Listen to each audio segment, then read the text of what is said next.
Hello, Radhe Radhe दोस्तों, कैसे हैं आप लोग। मैं उम्मीद करती हूँ मेरा पूरा परिवार बहुत ही स्वस्थ, हेल्दी, अच्छा है और प्रभु सब पर कृपा बनाए रखें, बस यही प्रार्थना रहती है। और यहाँ पर मैं दिखा रही हूँ कि चने का साग है ये, और उसमें नीचे जो चने बोए गए हैं वो भी उसके साथ लगे हुए थे। और ये एक साथ बहुत सारे तरह के साग ले आए हैं। चने का, पालक है और सरसों का है, और उसके साथ एक और सोआ जो बोलते हैं, पालक सोआ बनाते हैं हम लोग के यहाँ। ढेर सारा इकट्ठा साग लेके आए थे। साग नहीं, साग कई बार मिस्टेक हो जाती है। और आज अमावस्या जिस दिन पितरों का मतलब इस दिन से ख़त्म हो जाता है। पितरों का दिन 15 दिन जो चलता है वही है। और वीडियो थोड़े से लेट हो जा रहे हैं और अभी थोड़ा सा व्यस्तता थी, तो अब कोशिश करूँगी कि टाइम पे ब्लॉग जाएं। तो बस वही चावल भिगा के रखे थे, तो हाथ से ही मैंने मसल के उनको, हाथ से ही करने से अगर थोड़ी देर आप भिगो के रख देते हैं 10-15 मिनट चावल को धुल के ना, तो खीर के लिए हाथ से आप वो टूट जाते हैं। मिक्सी में नहीं भी चलाएंगे तब भी वो आपके बढ़िया पक जाएंगे जब आप दूध में पकाएंगे। और ये उड़द की दाल है, क्योंकि आज के दिन यही बनता है जब पितरों की विदाई होती, दाई विदा होती हैं, मतलब जब नौमी वाला दिन होता है उस दिन खीर और पूड़ी बनती है। और इस दिन ये कढ़ी, बड़ा और पूड़ी, खीर, चावल ये बनते हैं हम लोगों के यहाँ। तो यही रिवाज है। आप लोगों के यहाँ क्या बनता है बताइएगा ज़रूर। तो ये छिलके वाली दाल थी, तो इसलिए मैंने इसको धुला है। और इसको वो परियाना आप लोग जानते हैं, जैसे जब नीचे अगर कंकड़ कुंकड़ हो, मम्मी आई थी तो ये दाल लेकर आई थी। तो जैसे गाँवों की है तो उसमें थोड़े बहुत कहीं कहीं कंकड़ रहते हैं, तो उसकी वजह से इसमें ना थोड़ा थोड़ा करके धुलते हैं। तो हम लोग के भाषा में तो परियाना ही बोलते हैं। तो नीचे कंकड़ बच जाते हैं, जिस तरह से धुलाई होती है तो कंकड़ जो भी रहेंगे अपने आप ही नीचे आ जाएंगे, एकदम साफ़ हो जाती है दाल। तो उसी तरह से मैंने इसको कर लिया था। और उसके बाद जार में डाल के इसमें थोड़ा सा हींग और जीरा डाल के इसको पीस लिया है अच्छे से। और थोड़ा थोड़ा हल्का हल्का पानी भी डाला था पीसते वक्त। और ये फेंट लिया है दाल को। तो देखिए पानी में डालेंगे तो दाल ऊपर आ जाती है। यही इससे फूले फूले, चाहे आप जो बनाएंगे, दही भल्ले, दही बड़े, और वैसे खाने के लिए बड़े, कढ़ी के लिए सब मतलब सॉफ्ट बनेंगे, टाइट नहीं बनेंगे। तो फेंटना ज़रूरी होता है कि एकदम ये फूल जाए दाल। और रात भर अगर भिगो के रखेंगे तो और जल्दी हो जाता है। तो मैंने रात में ही दाल भिगो कर रखी थी और सुबह सुबह ये बनाने में लग गए हैं। और आज मम्मी भी लगी हैं मेरे साथ, बोली लाओ मैं बनाती हूँ। फिर मम्मी के हाथ की कढ़ी मुझे अच्छी लगती है, तो मैंने कहा कि आप ऐसा करो, आप कढ़ी बना दो, बाकी सारी चीज़ें मैं कर देती हूँ।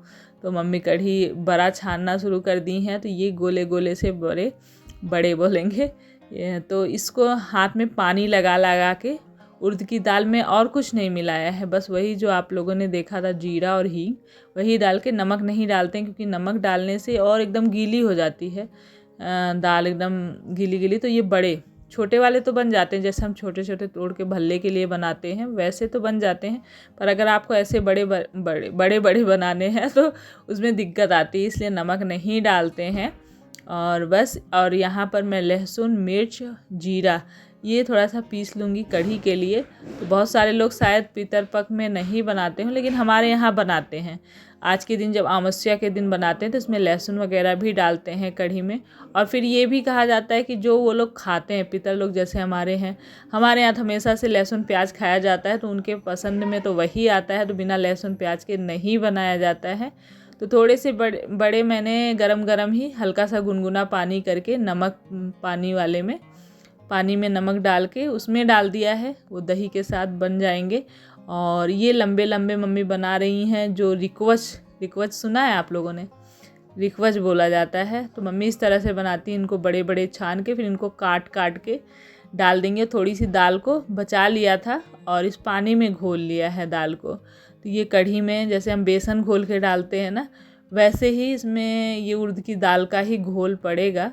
और ये बड़े जो हैं ये एकदम से मतलब पकाए नहीं जाते हैं, एकदम लाल नहीं किया जाता है, कुरकुरा सा, ये सिर्फ हल्का सा पक जाए उसके बाद निकाल लेते हो। कई बार मम्मी क्या करती थी, इसको तवे पे ही हल्का सा तेल लगा के ऐसे बड़े बड़े डाल देती थी, फिर थोड़ी देर में पलट के उलट पलट के हल्का सा पक जाता था, फिर काट काट के कढ़ी बना लेती थी।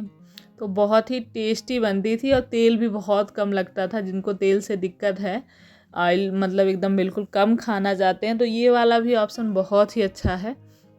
और अक्सर मम्मी अभी भी बनाती हैं। थोड़ी सी दाल भिगोई और बस उनको पीस के तवे पे डाल दिया ऐसे लंबे लंबे, बाद में उनको उलट पलट के काट लिया इस तरह से। और यहाँ तो मैंने काफ़ी दाल, मतलब देखा होगा आप लोगों ने, काफ़ी ज़्यादा दाल भिगा रखी थी। और क्योंकि इसमें दही बड़े भी बन जाएंगे, सूखे बड़े जो नमक लगा के, सिर्फ नमक लगा के खाते हैं हम लोगों के यहाँ। बड़े छानो और नमक लगा के खाओ, अच्छे लगते हैं। और उसके बाद कढ़ी में भी था, तो यहाँ पर तेल में हींग, जीरा, मेथी, मिर्च लाल डालनी थी। और क्योंकि मिर्च मेरी ना वो वाली ख़त्म थी, मिल नहीं रही थी, तो फिर मैंने ये जो मिर्च में लाल हो रखी थी हरी मिर्च में, वही दे दी थी। और उसके बाद इसमें थोड़ी सी हल्दी डाल दी थी, जो लहसुन जीरा और हरी मिर्च पीसी थी ना, उसमें थोड़ा सा हल्दी डाल के बस वो डाल के भूज दिया था मसाले को थोड़े से तेल में। उसके बाद जो घोल बना के रखा था ना, वो डाल दिया है मम्मी ने। और मम्मी ने पूरे बड़े छाने, उसके बाद कढ़ी घोल दी। अब वो उबलने लगेगा तब उसमें नमक और वही जो कटे हुए हैं बड़े, वो डाल देंगे। और मैंने आटा लगा लिया है पूड़ियों के लिए, थोड़ा सा वही मेथी अजवाइन कसूरी मेथी अजवाइन डाल के। और ये ऊपर से ये पैकेट वाला मसाला होता है ना, ये डाल दिया है सब्जी मसाला। ये पैकेट, वैसे तो आप दूसरा मसाला भी कोई डाल दें, ये गांव वाले मसाले अच्छे लगते हैं। ये इसी में 2 पैकेट मम्मी ने डाल दिया था। आप कढ़ी के हिसाब से थोड़ा सा ऊपर से सब्जी मसाला डाल दें जब उबलने लगे तो उसके बाद बस इधर खीर मैंने बना ली थी और कढ़ी भी बनने ही वाली है। और दूध अभी रख दिया है बॉयल होने के लिए। उसके बाद पूड़ी मैं छान रही थी अकेले ही, लेकिन मम्मी बोली आ जाती हूँ, मैं छनवा लेती हूँ। तो खाना पूरा बन चुका है, बस मैं ले जाके भूख लगा के आऊँगी तब खाना दूँगी। और ये लोग को, बच्चे लोगों की आज सेकंड सैटरडे की छुट्टी है, तो सब आराम से, छुट्टी वाले दिन तो पूछो ही मत, रेस्ट में ही आधा टाइम चला जाता है। और सब तो पूरी खा ली हमने, नहीं बोले रोटी बनावे, थोड़ा सा आटा रख दे, मस्त अब ना कर पूरी लोई में बना ना खाते बस। हां अच्छा लगत कढ़ी खा, हां रोटी खीर भा, यही पूरी खा ले, आटा रख दे यही तो दूध होई गई बन गई। तो बस सब कुछ तैयार हो गया है और उसके बाद मैं थाली निकाल रही हूँ। सबसे पहले मैं भोग लगाऊंगी पितरों का और उसके बाद सबको दूंगी खाने के लिए। और मैंने आज कुछ भी नहीं खाया है सुबह से, और दोपहर हो गई है, क्योंकि जो पितरों का हम लोगों के यहाँ दोपहर के टाइम में ही भोग लगता है। जैसे सुबह का टाइम, शाम का टाइम भगवान के लिए मानते हैं पूजा पाठ के लिए, पितरों का टाइम दोपहर का ही होता है। तो सुबह सब लोग चाय ब्रेड वगैरह, सुबह अपना साफ़ सफाई करी मैंने। और उसके बाद मैंने कहा कि मैं नहीं खाऊंगी जब तक भोग नहीं लगाऊंगी। मम्मी लोग सब बोल रही थी कुछ खा लो, क्योंकि सर दर्द होने लगता है जब मैं अगर नहीं खाती हूँ, खाली पेट रहती हूँ। लेकिन मैंने कहा कोई नहीं, एक दिन की बात है, इतना तो अपने पितरों के लिए, जो हम भगवान के लिए भी व्रत वगैरह रखते हैं, तो एक दिन थोड़ा देर में खा लेंगे तो कोई दिक्कत नहीं है।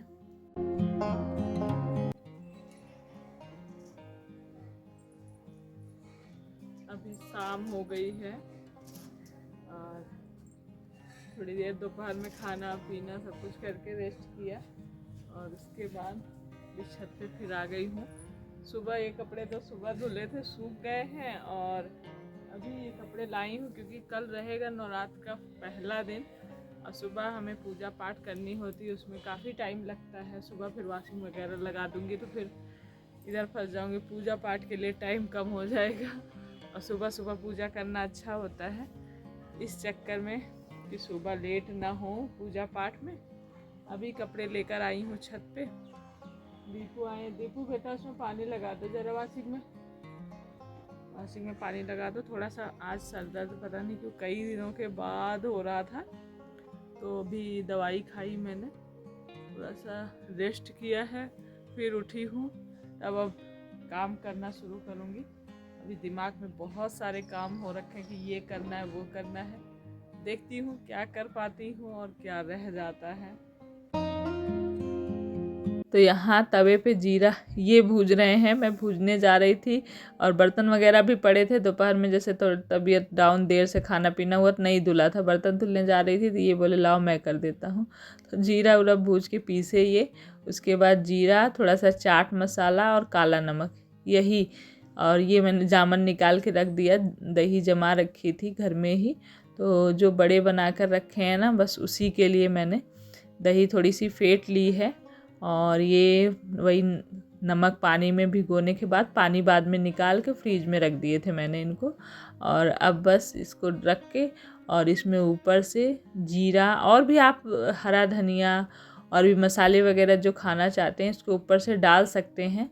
तो लेकिन ये सिंपल सादे ऐसे ही गांव में बनते थे। दही भल्ले तो अब लोग बनाने लगे, खट्टी मीठी चटनी, इसमें भी ऊपर से खट्टी मीठी चटनी वगैरह सब आप डाल सकते हैं, स्वाद वही आएगा। क्योंकि बड़े तो वही होते हैं, बड़े बड़े बना लिए हैं और छोटे छोटे रहते हैं। लेकिन इसमें सिर्फ सादा मैंने दही डाला है और ऊपर से भुने हुए जीरे का पाउडर और थोड़ा सा ये चाट मसाला वाला पाउडर इसमें मिला लिया है। और बस ये डाल के ऊपर से काला नमक डाल रही हूँ थोड़ा सा, इसमें काले नमक का स्वाद अच्छा आता है। जो उड़द की दाल के ये बड़े वगैरह बनते हैं। तो बस प्लेट सबकी लगा दी है। शाम को आज ये नाश्ते का भी हो गया, उसी में काम मेरा, सुबह ही बन गया सब कुछ और सबको बहुत मतलब टेस्टी भी लगा। और ये चीज़ें जो घर में हम बनाते हैं ना, ये सच में बहुत अच्छी लगती हैं। और थोड़ा सा मेहनत लगती है, इसको लोग जल्दी कहाँ बड़े वगैरह दाल भिगो फिर पीसो बनाओ। और यहाँ पर मैं पर्दे मंदिर के उतार रही हूँ, क्योंकि अमावस्या के दिन कुछ चीज़ें मैंने साफ़ सफाई सुबह भी करी थी और कुछ चीज़ें क्योंकि अमावस्या से शुरू हो जाती है। अब दीपावली की सफाई, सारे त्यौहार अब शुरू हो जाएंगे। सबसे पहले नवरात्र शुरू हो रहा है, तो उससे पहले घर के पर्दों की धुलाई मैं बाद में करूँगी। अभी कुछ दिन पहले किए थे, मंदिर के सिर्फ पर्दे निकाल के, और वो धुलने के लिए मैंने वॉशिंग भी लगा दी है। साथ में इधर दीक्षा मंदिर साफ़ कर रही हैं, क्योंकि सुबह जब कलश वगैरह रखना रहेगा तो साफ़ सफाई पहले से करके रखो तो अच्छा रहता है। सुबह के टाइम में ज़्यादा टाइम नहीं लगता, फिर भी कितना भी करो लग ही जाता है, 2-3 घंटे नॉर्मल लग जाते हैं हमारे पूजा पाठ में। जिस दिन हम कलश रखते हैं, सारी तैयारी करते हैं। तो मैंने कपड़े वगैरह डोरमेट वगैरह सब ले और दीक्षा ने मंदिर की सफाई करके दिया वगैरह जला दिया। वो भी ले लेंगे, बहुत ट्रैफिक है, बहुत ज़्यादा। तो यहाँ पर मैं बस जो जौ वगैरह लगाते हैं, कलश तो मैं लोटे में, पीतल के लोटे में रख देती हूँ, पर मिट्टी का जो जौ लगाने के लिए ऊपर वो ले लिया है। कपड़ा, नया कपड़ा बिछाते हैं वो ले लिया है। चुनरी वगैरह, नारियल जो भी था मैं लिस्ट बनाकर लेकर गई थी। पूजा की सारी तैयारी, सामान वगैरह सब लेकर आ गई हूँ। ले चलो सामान बेटा, आ गया आ गया। देखो बोलते ही आ जाता है। हाँ आप ऐसे बोल रहे ले जाओ, बोली उठा पाओगे? लाओ थैला मेरे से, एक तरफ पकड़ लो, एक तरफ पकड़ लो यार। चलो एक तरफ पकड़ लो, बढ़िया से उठाओ, ऐसे करके। यहाँ होने जा रहा है खाना और सब्जी मम्मी ने बनाकर आटा गूंथ के रख दिया था। जो साग वगैरह ये लेकर आए थे, जो मैंने दिखाया था आप लोगों को, तो वही साग की सब्ज़ी बनी है। पालक, सोया और बैगन, आलू, टमाटर की बहुत ही टेस्टी सब्ज़ी मम्मी ने बनाई थी। और उसके बाद रोटी मैंने सेक ली, आटा लगा के रखा था। और आज सर भारी हो रहा था, तो खाना पीना करने के बाद थोड़ा सा तेल रखूँगी, थोड़ा सा आराम मिलेगा। और चलिए इस वीडियो को यहीं एंड करते हैं। और वीडियो अच्छा लगा है तो प्लीज़ लाइक कर दीजिएगा, और न्यू हैं तो सब्सक्राइब ज़रूर करें, मेरी फैमिली का हिस्सा बने। और अपने प्यारे प्यारे कमेंट ज़रूर भेजा करिए। मैं हमेशा कोशिश करती हूँ कि आप लोगों के कमेंट की पूरी रिप्लाई करूँ। कभी कभी ऐसा होता होगा कि आप कुछ बोलते होंगे, पूछते होंगे, नहीं दे पाती होंगी। नहीं, ऐसा नहीं होता है। या तो मैं वीडियो में आंसर देती हूँ, या मतलब वीडियो में ही बोल देती हूँ, नहीं तो फिर उसी में रिप्लाई कर देती हूँ। चलिए फिर बाय।